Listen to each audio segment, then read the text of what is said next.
Hello students, हमने previous videos में exercise 3.3 के क्वेश्चन 1 to 6 कंप्लीट कर लिए थे।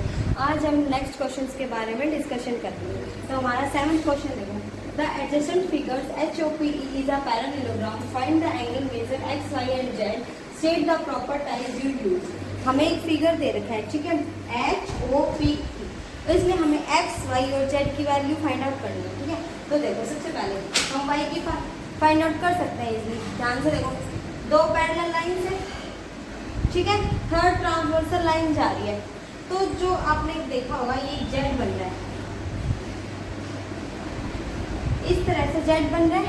और जब इस तरह से जेड बन रहा हो तो जो उनके अंदर की साइड जो एंगल होते हैं वो क्या होते हैं, अल्टरनेट इंटीरियर एंगल। और अल्टरनेट इंटीरियर एंगल इक्वल होगा, तो जितना ये वाला एंगल होगा उतना ही दूसरे वाला भी एंगल होगा। तो वाई की वैल्यू क्या आ गई, 40 डिग्री। वाई की वैल्यू यहाँ पे क्या आ गई, 40 डिग्री। रीजन तो पता है ना हमें, तो ये कौन सा एंगल है, alternate interior angle. Is it clear? Y की वैल्यू हमारी इजिली निकल गई, क्योंकि दो पैरेलल लाइन के बीच में जेड बन रहा था, अल्टरनेट इंटीरियर एंगल्स था, तो हमारी वाई की वैल्यू क्या आ गई, 40। यहाँ हम वैल्यू पुट कर दें, वाई की वैल्यू 40। अब देखो, अब हमें अगर हम ये वाला ट्राइंगल देखें HOP, इन ट्राइंगल HOP हमारे पास एक एंगल है Z, ठीक है, और ट्राइंगल के तीनों एंगल का सम कितना होता है, 180 डिग्री। एक एंगल है हमारे पास Z, दूसरा एंगल भी हमारे पास आ गया क्या, 40 डिग्री। थर्ड एंगल अगर हमें मिल जाएगा, हमारी Z की वैल्यू इजीली निकल जाएगी। ये वाला एंगल हमें कैसे मिलेगा, ये लीनियर एंगल है ना, देखो दो लाइन आपस में जा रही है, तो जो ये वाला एंगल होता है इन पूरे का सम कितना होता है, 180 डिग्री। एक एंगल हमें दे रखा है 70, 180 माइनस 70, 180 डिग्री माइनस 70 डिग्री कितना आएगा, 110। तो हमारा ये वाला एंगल इजीली निकल गया, कितना आया, 110, ठीक है। तो हमारे जो ट्राइंगल का जो थर्ड एंगल था वो भी इजीली निकल गया हमारा 110। और ट्राइंगल के तीनों एंगल का सम कितना होता है, 180 डिग्री। अब देखो, एंगल Z निकालना है, 110 प्लस में 40 कितना हुआ, 150 is equal to 180। Angle Z is equal to 180 degree minus 150 degree. Angle Z हमारा कितना हो गया, 30 डिग्री। एंगल Z कितना आया, 30 डिग्री आ गया ना, क्योंकि हमने इतने ट्राइंगल का सम लिया। तीनों एंगल का सम कितना होता है, 180। जेड हमें पता नहीं था, वाई हमने पहले ही निकाल लिया, और ये वाला एंगल भी हमने इजीली कैलकुलेट कर लिया था, क्योंकि एक लीनियर पेयर था। लीनियर पेयर का हाफ एंगल 70 दे रखा था, माइनस किया तो 110 आ गया। अब देखो, अब बच गया क्या, x। अब x कैसे निकालेंगे, अब देखो ध्यान से, वही सेम दो पैरेलल लाइंस के पीछे जेड बन रहा है, ठीक है। तो जितना ये वाला एंगल होगा, जितना ये वाला एंगल होगा उतना ही ये वाला भी एंगल होगा, ठीक है। तो जो जेड की वैल्यू होगी वो इस वाले एंगल अननोन एंगल की वैल्यू होगी, उसकी क्या आई, 30। अभी जेड की वैल्यू हमारी 30 आई थी, तो इधर भी क्या आ जाएगी, 30 डिग्री। अब हमें एक्स की वैल्यू निकालने के लिए ये वाला ट्राइंगल लेना पड़ेगा, ठीक है। हमने ट्राइंगल लिया कौन सा, HEP, कौन सा लिया, HEP। अब ये इतने वाला ट्राइंगल लिया, इसमें एक एंगल तो हमारे पास 40 डिग्री, एक है 30 डिग्री। x की वैल्यू हमें पता नहीं, ठीक है। टोटल सम होता है 180 डिग्री, ठीक है। 40 प्लस 30 70 डिग्री, प्लस में x is equal to 180 degree. x की वैल्यू क्या आ जाएगी, 180 minus 70, x is equal to 110। 7th question clear हुआ। सबसे पहले हमने इजिली y की वैल्यू निकाली, क्या थी, अल्टरनेट इंटीरियर एंगल से। उसके बाद हमने ये वाला ट्राइंगल लिया जिससे हमने z की वैल्यू निकाली, फिर हमने ये वाला ट्राइंगल लिया और हमने x की वैल्यू निकाल ली। Is it clear? Next 8th question देखिए। अब हमारा नेक्स्ट क्वेश्चन देखो, 8, the following figure turns and runs. आपको दो फिगर दे रखे हैं, GUNS एंड RUNS, ठीक है। इन दोनों में हमें किसकी वैल्यू फाइंड आउट करनी है, x एंड y की। सबसे पहले हम GUNS वाले फिगर में देखते हैं, गन्स वाले फिगर में देखते हैं। देखो, ये एक पैरेललोग्राम है, ठीक है, तो इनकी क्या होती है, अपोजिट साइड्स इक्वल होती है। इन पैरेललोग्राम अपोजिट साइड्स क्या होती है, आर इक्वल। ठीक है, तो देखो सबसे पहले जो ये वाली साइड है GU एंड SN, ये आपस में क्या होगी, इक्वल होगी। तो GU is equal to SN। GU की वैल्यू क्या है 3y माइनस 1, SN की वैल्यू क्या है 26। ठीक है, 1 को उधर ट्रांसफर किया, प्लस में हो गया 27 आ गया। y की वैल्यू क्या आ जाएगी 9, y की वैल्यू हमारी क्या आ गई 9। अब x की वैल्यू निकालनी है। x की वैल्यू हम कैसे निकालेंगे, GS is equal to UN। Parallel sides equal होती है ना, तो GU is equal to UN। GS कितने हैं 3x, UN कितने हैं 18, x is equal to 18 upon में 3, x की वैल्यू क्या आ गई 6। क्लियर हुआ। पैरेललोग्राम दे रखा था, दोनों की साइड्स क्या होती है इक्वल होती है। सेकंड पार्ट में देखो रंस वाले में, इसमें देखो हमने इसमें तो ये था कि इक्वल साइड्स होती है, अपोजिट साइड्स होती है, वो इक्वल होती है। अब इस वाले क्वेश्चन में देखो जो डायगोनल्स है ना, हमें उनके सेगमेंट्स दे रखे हैं और उसमें हमें x और y की वैल्यू निकालनी है। तो हमें पता ना कि जब डायगोनल्स क्या करें, एक दूसरे को इंटरसेक्ट करें, तो जो उनके सेगमेंट्स होते हैं वो आपस में क्या होते हैं इक्वल होते हैं। ठीक है, सपोज करो हमने इस पॉइंट को मान लिया O। ठीक है, तो देखो SO is equal to OU। क्यों, क्योंकि जो डायगोनल्स होते हैं वो क्या करते हैं इंटरसेक्ट करें। ठीक है, डायगोनल्स इंटरसेक्ट ईच अदर। तो देखो SO की वैल्यू क्या है 20, OU की वैल्यू क्या है y प्लस 7, y की वैल्यू क्या आ गई 20 minus 7, y is equal to 13। क्या आ गई y is equal to 13। Is it clear. अब ये देखो नेक्स्ट, ये देखो हमारा फर्स्ट सेगमेंट। अब सेकंड सेगमेंट की बात करते हैं। ठीक है, सेकंड सेगमेंट क्या है RO is equal to ON। RO की वैल्यू क्या है 60। ठीक है, ON की वैल्यू x प्लस y की वैल्यू हमारी क्या आई थी 13। 16 minus 13 is equal to x की वैल्यू क्या आ गई 3, y की वैल्यू हमारी क्या आई 13 और x की वैल्यू क्या आ गई हमारी 3। अब देखो चेक करते हैं, हमें पता है ना ये वाला सेगमेंट और ये वाला सेगमेंट इक्वल होता है। ये 16 है, x की वैल्यू आई थी 3, y की वैल्यू थी 13, 3 प्लस 13 16, ये भी 16 ये भी 16। Is it clear. नेक्स्ट ये 20 है तो ये भी 20 होना चाहिए ना, तो y की वैल्यू थी 13, 13 प्लस 7 20। क्वेश्चन नंबर 8 हमारा क्लियर होता है। नेक्स्ट क्वेश्चन नंबर 9 देखो। अब question number 9, both risk and clue are parallelogram. यहाँ पे हमें इस फिगर में दो पैरेललोग्राम मिलते हैं RISK। एक तो ये वाला पैरेललोग्राम है और एक क्लू CLU, एक ये वाला पैरेललोग्राम है। ठीक है, हमें दो पैरेललोग्राम दे रखे हैं और उनमें हमें x की वैल्यू फाइंड आउट करनी है। इन दोनों क्लू को और रिस्क को जोड़ के हमें x की वैल्यू फाइंड आउट करनी है। सबसे पहले इन पैरेललोग्राम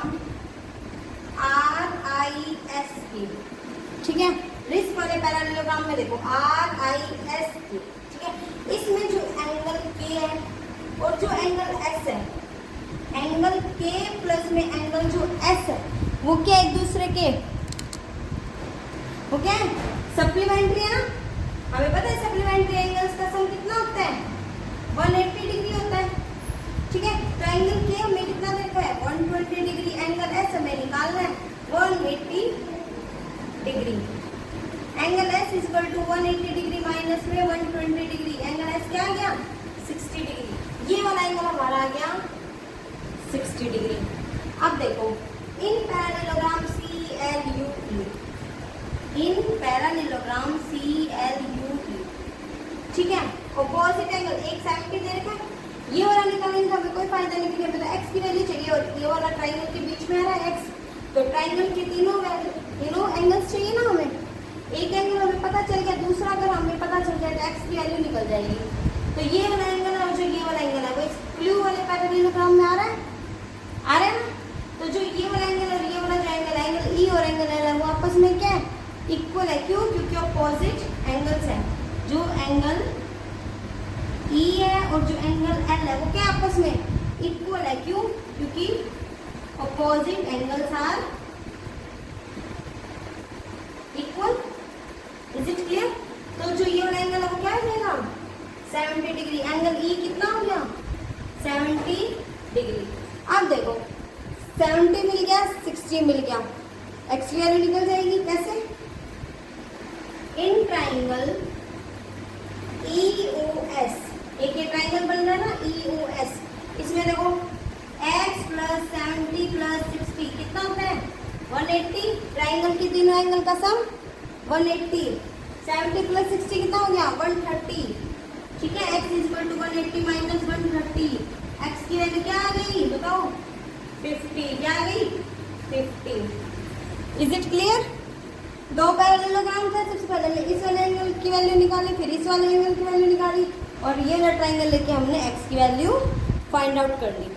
नेक्स्ट 10th क्वेश्चन। अब हमारा 10th क्वेश्चन देखो, explain how this figure is a trapezium which of its two sides are parallel. हमें ये फिगर दिया है, इसमें हमें बताना है कि ये कैसे ट्रेपेजियम है और इसकी कौन सी दो साइड्स है वो पैरेलल होती है। हमें पता है ना कि जो ट्रेपेजियम होता है उसकी दो साइड्स तो पैरेलल होती है और दो साइड्स नॉन पैरेलल होती है। तो सबसे पहले हमें ये पता करना है कि इसकी कौन सी साइड्स ट्रेपेजियम है, कौन सी पैरेलल है। तो देखो सबसे पहले हम KN और ML का देखते हैं। KN और ML देखते हैं, क्या ये दोनों पैरेलल हैं? तो देखो जो आपस में इंटरसेक्ट हो जाएगी क्या वो पैरेलल कहलाएगी? हमें पता है ना जो आगे जाके आपस में क्या हो जाती है?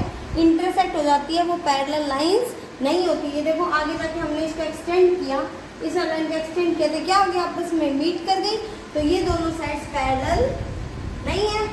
ठीक है, अब ये दोनों देखो क्या ये आपस में मीट करेगी दोनों लाइंस? नहीं करेगी ना, तो इसकी कौन सी साइड्स पैरेलल है? NM parallel to KL। Is it clear? कि जो KN थी वो पैरेलल नहीं थी ML की। क्यों? क्योंकि वो एक्सटेंड करने में आपस में मीट हो गई। बट जो इसकी जो NM है और जो KL है वो क्या आपस में पैरेलल है। अब ट्रेपेजियम हमें प्रूफ करने की कैसे ट्रेपेजियम है, तो हमें पता है ना कि जो दो एंगल्स होते हैं उनका सम कितना होता है? 180 डिग्री होता है। जो इंटीरियर एंगल होता है ट्रेपेजियम का, उनके दो सप्लीमेंट्री एंगल का सम कितना होता है? 180। तो देखो एंगल M प्लस में एंगल L, हमें दो एंगल्स दे रखे हैं। अब हमें प्रूफ करना है अगर ये दोनों का सम 180 हुआ इट मीन्स ये क्या है? ट्रेपेजियम है। तो देखो एंगल M कितना दे रखा है? 100 डिग्री। एंगल L कितना दे रखा है? 80 डिग्री। 100 plus 80 180 degree. तो yes this is a trapezium. क्यों? क्योंकि इनकी जो इंटीरियर एंगल है उन दोनों का सम कितना है? 180 डिग्री है, जिसकी वजह से ये ट्रेपेजियम है। और इसकी जो ये दोनों साइड्स है NM एंड KL वो आपस में क्या पैरेलल है। Is it clear? इसके नेक्स्ट क्वेश्चन की तरफ चलते हैं, क्वेश्चन नंबर 11। अब सेम उसी टाइप का एक और क्वेश्चन आ गया, find angle C in figure if AB parallel DC। ये क्या है? ट्रेपेजियम है और हमें क्वेश्चन में दे दिया कि जो AB है वो पैरेलल क्या होगा? DC है। ठीक है, AB पैरेलल DC है, तो हमें ये वाला जो एंगल है, ठीक है, जिसे हम x मान लेते हैं, ये हमें फाइंड आउट करना है। तो हमें पता है कि अगर दो लाइंस पैरेलल होती है तो जो सेम साइड के जो दोनों एंगल्स होते हैं वो आपस में क्या होते हैं? सप्लीमेंट्री होते हैं। सप्लीमेंट्री का मीन्स इनका सम कितना हो? 180 डिग्री हो। ठीक है, तो देखो angle B plus angle C is equal to 180 degree, क्योंकि इंटीरियर एंगल्स क्या होंगे? इक्वल होंगे। तो एंगल B कितना है? 120 डिग्री। एंगल C हमने x मान रखा था 180 degree. x is equal to 180 degree minus 120 degree. x की वैल्यू क्या आ गई? 60 डिग्री। क्लियर हुआ? इजी है। क्वेश्चन में हमें दे रखा है कि जो AP लाइन है वो पैरेलल है DC लाइन के। ठीक है, और अगर लाइंस पैरेलल हो तो जो इंटीरियर एंगल होते हैं जो सेम साइड में हो वो आपस में क्या होते हैं? सप्लीमेंट्री होता है। सप्लीमेंट्री का मीन्स जिनका सम 180 हो। तो B plus C equal to 180, B दे रखा था, C निकालना था। नेक्स्ट एक लास्ट क्वेश्चन रहा है, क्वेश्चन नंबर 12। क्वेश्चन नंबर 12 देखो, find the measure of angle P। ये वाला जो एंगल है जिसे हमने x लेट कर लिया और जो एंगल S है उसको हमने y लेट कर दिया। ठीक है, उनकी हमें वैल्यू फाइंड आउट करनी है। लेकिन इसने क्वेश्चन में क्या कह दिया कि जो SP लाइन है वो पैरेलल है किसके? RQ के। सेम। ठीक है, कि जो SP लाइन है वो किसके पैरेलल है? RQ के। गिवन हमें क्या है? SP parallel R Q. हमने लेट क्या किया, let angle P is equal to X and angle S is equal to Y.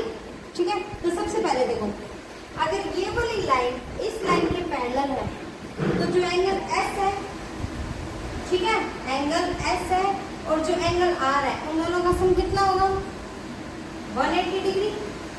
अभी हमने बात की थी ना कि अगर लाइंस पैरेलल हो तो जो आमने सामने वाले जितने भी एंगल्स होते हैं वो क्या होते हैं, आपस में सप्लीमेंट्री होते हैं, जिनका सम 180 डिग्री होता है। तो एंगल एस प्लस में एंगल आर कितना होगा, 180। एस है हमारा वाई, आर है 90 डिग्री, वाई कितना आ गया, 90 डिग्री, वाई क्या आ गया, 90। अब P निकालना है, angle P plus angle Q क्या होगा, 180 डिग्री, क्योंकि इंटीरियर एंगल्स का सम क्या आएगा, 180 डिग्री। ठीक है, तो x प्लस में 130 is equal to 180, x is equal to 180 minus 130, x की वैल्यू क्या आ गई, 50 डिग्री। ठीक है, यहाँ तक हमारे सारे क्वेश्चंस एक्सरसाइज 3.3 के क्लियर होते हैं। Thank you for watching, like subscribe my channel.